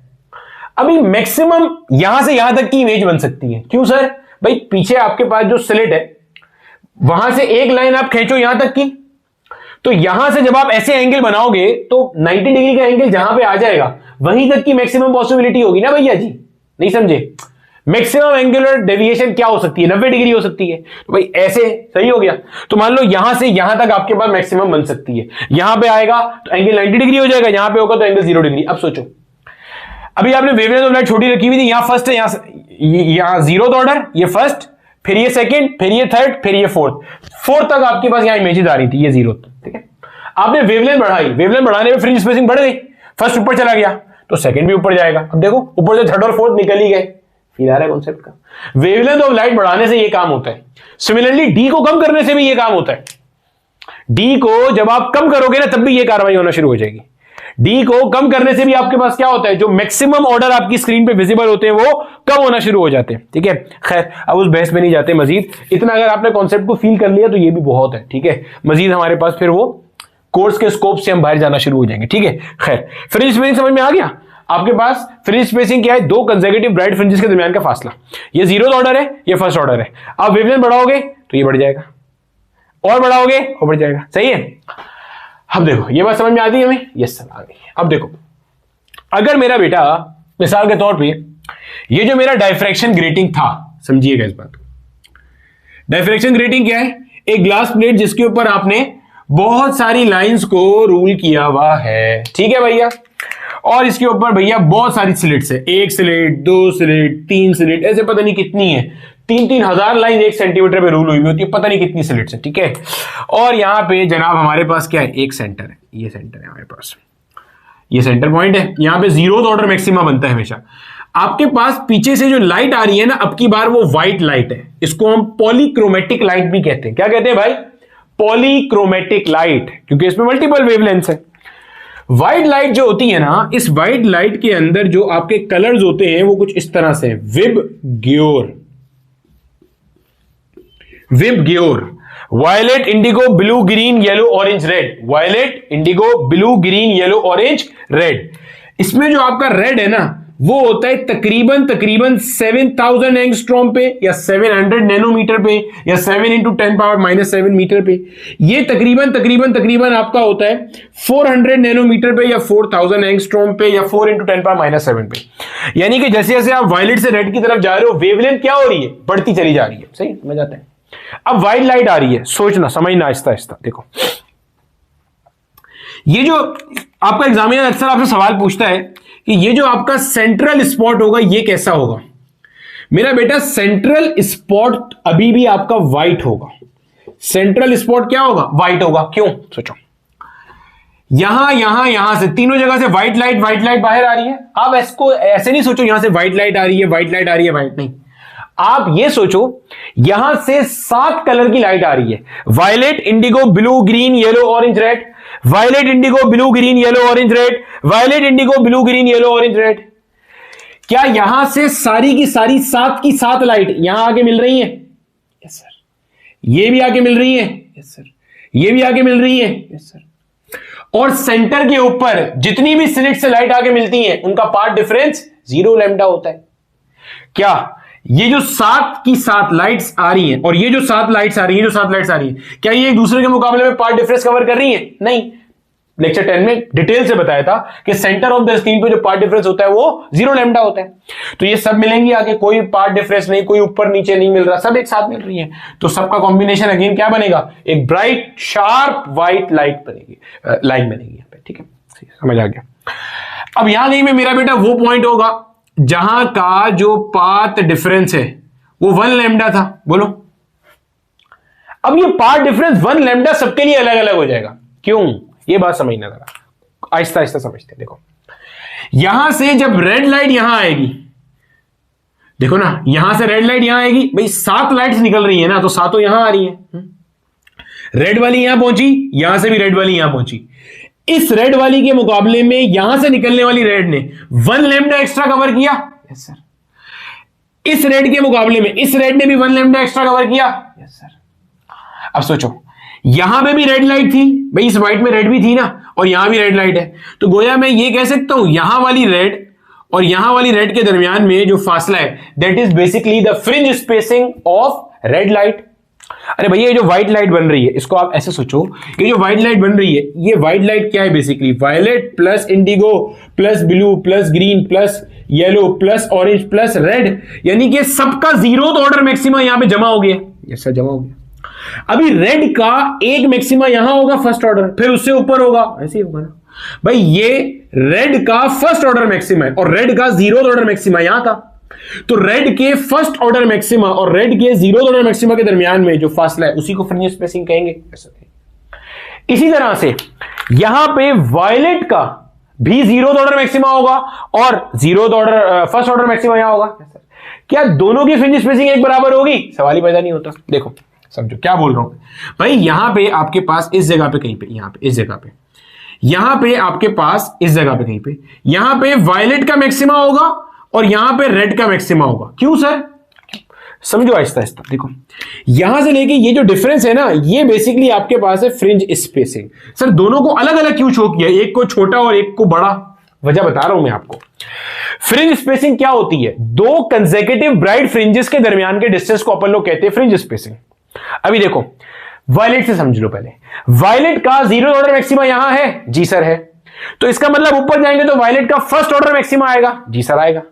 अभी वायलेट की वेवलेंथ छोटी है तो उसकी फ्रिंज स्पेसिंग क्या होगी? छोटी होगी, तो उसका फर्स्ट ऑर्डर मैक्सिमा जल्दी आ जाएगा। ये फ्रिंज स्पेसिंग वायलेट के लिए। अभी रेड का जीरो ऑर्डर मैक्सिमा यहां था, जी सर था, तो ऊपर जाएंगे रेड का फर्स्ट ऑर्डर मैक्सिमा आएगा, आएगा।